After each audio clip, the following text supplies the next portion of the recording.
Am ajuns în zona Căneștiului. Ia uitați ce frumos este. Splendid. Și mergem pe această vale către Vulcanii Noroioși, de unde am plecat. Uitați, acolo e șoseaua principală. Șoseaua principală. Unde? A trecut, s-a dus. Nu, da. A, era o căprioară, dar n-am văzut. Uite. Ah, gata, am văzut-o, o secundă. E căprioară sau e? Ia uitați. Ia uitați, domnule, și o căprioară. Da, căprioară. Ai văzut-o? Păi cum mână? Ia uitați. Uite. Ia uitați, domnule. Ia uitați frumusețile. Ce frumos sopă e. Da? Ia uitați, se uită la noi. Gata. Gata, și s-a dus.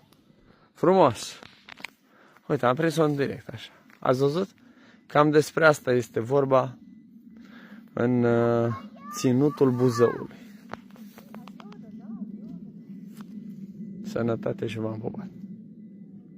Încercăm să descoperim frumusețile României. Da? Sunt aici deja cu primii turiști. Asta este zona Cernăteștiului, este Valea Slănicului. Da? Încolo în sus către Lopătari, Bisoca. Uitați dacă, nu știu, vedem dacă mă ajută foarte mult tehnologia, văd că mă ajută. Deja acolo sunt eolienele de la Râmnicu Sărat. Da? Mergem mai departe către Vulcanii Noroioși. Acolo sunt Vulcanii Noroioși. Da? Sunt pe o culme mai înaltă un pic. Aici toată zona petrolieră de la Berca. Da? Zona asta de la Berca, să facem aici un zoom și pe o sondă. Nu știu dacă mai funcționează, să ai pus în conservare.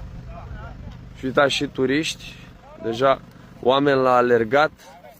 Sunt oameni la alergat. Auziți, ne scuzați, ne puteți spune câteva vorbe dacă vreți să promovăm un pic zona Buzăului și dacă ați putea să ne spuneți de unde sunteți și cum vă simțiți cu mare drag. Eu sunt de fel din Buzău. Da? Stau în București de 15 ani. Da? Dar zona? Și aici vin la... Să nu spuneți că sunteți cazați la Cosmin acolo. Nu am părinții din Buzău.